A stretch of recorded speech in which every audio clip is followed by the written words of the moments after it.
પાટણ જિલ્લાના રાધનપુર તાલુકા પંચાયતના ભારતીય જનતા પાર્ટીના પ્રમુખ તરીકે રમેશભાઈ હરિભાઈ પરમાર તથા ઉપપ્રમુખ તરીકે ભરતભાઈ ધનાભાઈ ચૌધરીની બિનહરીફ વરણી કરવામાં આવી હતી।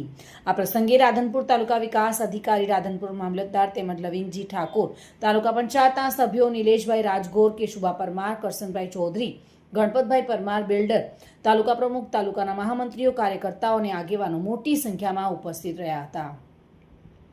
રાધનપુર તાલુકા પંચાયતના નવા પ્રમુખ અને ઉપપ્રમુખ વિકાસલક્ષી કાર્યોને પ્રાથમિકતા આપી તાલુકાના સર્વાંગી વિકાસ માટે કાર્ય કરશે તેવી આશા વ્યક્ત આજે ભારતીય જનતા પાર્ટીમાંથી જીતેલા 16 ઉમેદવારોએ જે ડેલિગેટ રીતે ચૂંટાયા હતા એ 16 અમને ખૂબ અભિનંદન પાઠવીને પ્રમુખ પદમાં સહયોગ આપ્યો છે અને આ સહયોગ વિકાસની યાત્રાને આપ્યો છે।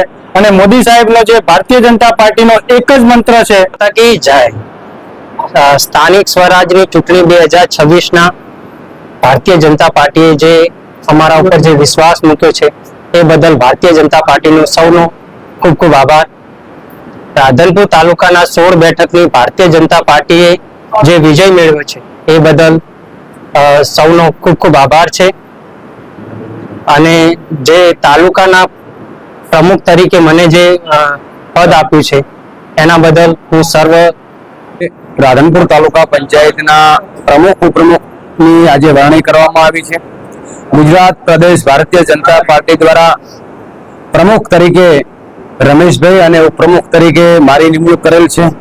આજે ભારતીય જનતા પાર્ટીનો પ્રદેશ અધ્યક્ષ જગદીશભાઈ વિશ્વકર્મા સાહેબ, ગુજરાત વિધાનસભાના અધ્યક્ષ સન્માન્ય શંકરભાઈ ચૌધરી સાહેબ, જિલ્લા ભાજપ પ્રમુખ રમેશભાઈ કરી હતી।